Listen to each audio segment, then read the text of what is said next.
Hi everyone, welcome back. It's Fabri, Division Manager for Cybersecurity here at Robert Half, and today we have here with us Sam Soto, Cybersecurity Surgeon from Microsoft, right? Yeah.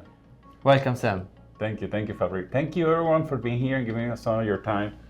So for those that don't know me, I'm a Principal Cybersecurity Consultant for Microsoft. I help a lot of companies and governments. You're talking government to Fortune 500 companies on their security plans, security roadmaps, implementing those roadmaps, security crisis, breaches, you name it, reports, security, the state of cybersecurity. I do it all.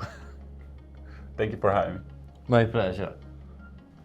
Okay, Sam, so from your 25 years of experience, when you think about, let's say, five top talents or top skill set that a security professional must have, what would you pick first?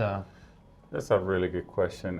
When you think about it, most people just focus on maybe, I want to be a technical person, penetration tester, but you know what? There's actually 5 areas that no matter what area of cybersecurity you're working on, it's going to make you a valuable person. Number 1, know your business.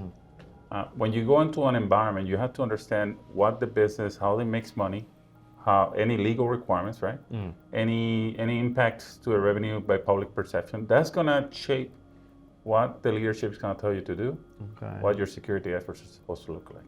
If, for example, you manufacturing, the factory stop, no more money, right? That's important for the manufacturing sector, right? Along with that, number 2, understand the blast radius. You have an environment, you know how the technology works. You understand the business, you understand the goals they want. There's certain systems that are going to have more impact on the environment than others. If you have, for example, a laptop in a hallway doing advertisements for people coming in for the company, right? And that gets hacked.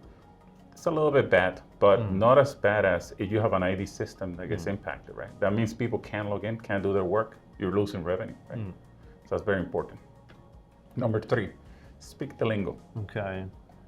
You should be able to understand your audience, who you're talking to. You're talking to a CEO, you're talking to a technical person, they want different things. You have a breach, you're talking to your CEO. CEO maybe wants to know when is the breach going to be over, the impact, what work they cannot do, what can he do to make the things move along and the breach be over, right? Technical person, maybe they want to know on their area of responsibility, how can they support you, right? And what exactly do they have to do? So you have to understand your audience to be able to also influence change. Number 4, all about patterns. In security, when you first arrive, a person first arrives, they're going to see CMs, they're going to see all these tools, right? A lot of data flying around. You're going to get fatigued. You don't understand what you're seeing, you're going to get frustrated. If you actually understand the business and the systems that blast radius we're talking about, then you can actually set up patterns. See where this data was happening. You start understanding. It also comes with experience, of course, but that's going to help you determine what's the quantifiable data that you can use to make your decisions. Because you just don't want to go by feeling, right? And if once you get that going, you can document that and you can actually train your team so everybody's on the same page, right? And that's going to really make you a valuable team player. And the last one, which I get a lot of back and forth with this one, is automation. Sadly, a lot of people don't automate enough.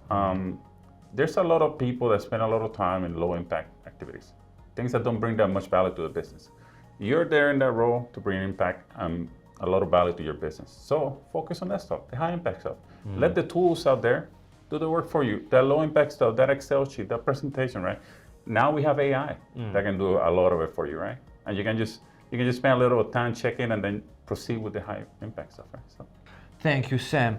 So taking it back a bit to our clients, what do you see are the future roles in a security team? So up to now, I see many organizations having kind of generalists. They make a policy. They can use a bit of different tools, and they recruit to vendors for external aid or specific tool set. But where they should look at for the next roles to be more effective in their security team effort?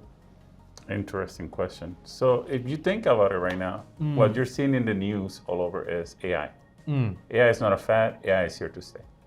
Companies are implementing it in many different ways. So with that said, you're gonna start seeing a high demand for 4 roles in particular that I'm seeing. First of all, You have businesses that build their AI platforms, right? Somebody has to understand the security for that model. So it doesn't get attacked, it doesn't get the wrong data, right? It gives the correct results. So you're gonna see a rise in those AI platform security specialists, right?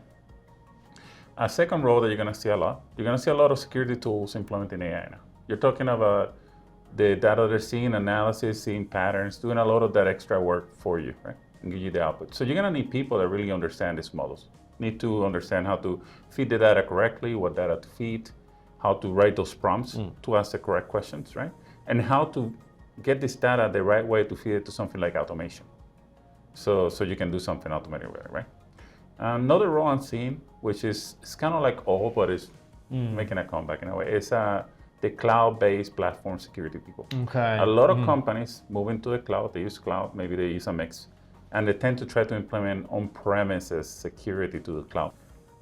It's kind of like halfway, it's an old way of doing it, and it's not quite as effective. So you have to look at folks that understand not only how to automate recovery in the cloud, how to secure the cloud, but also understand like things like privilege creep. So people don't have too many privileges and do a lot of things in the environment, right? And a fourth role I'm seeing is data protection. Okay. No matter you're on premise or you're in the cloud, what's important to your company is data. So you have to have somebody that understands how to protect that data if there's an attack. What happens if that data gets leaked, right? How to protect so somebody doesn't access it. And those are gonna be really key roles. If somebody's in any of those roles, they're gonna have a good future. And any company should be looking at. So thank you very much, Sam. I think we covered pretty well the top skill set and where to look at for new position, new function in a security posture. So I really appreciate that. I hope to see you soon again here. And thanks again for sharing your knowledge. It was great to be here. Thank you, Fabrizio. Thank you, everyone.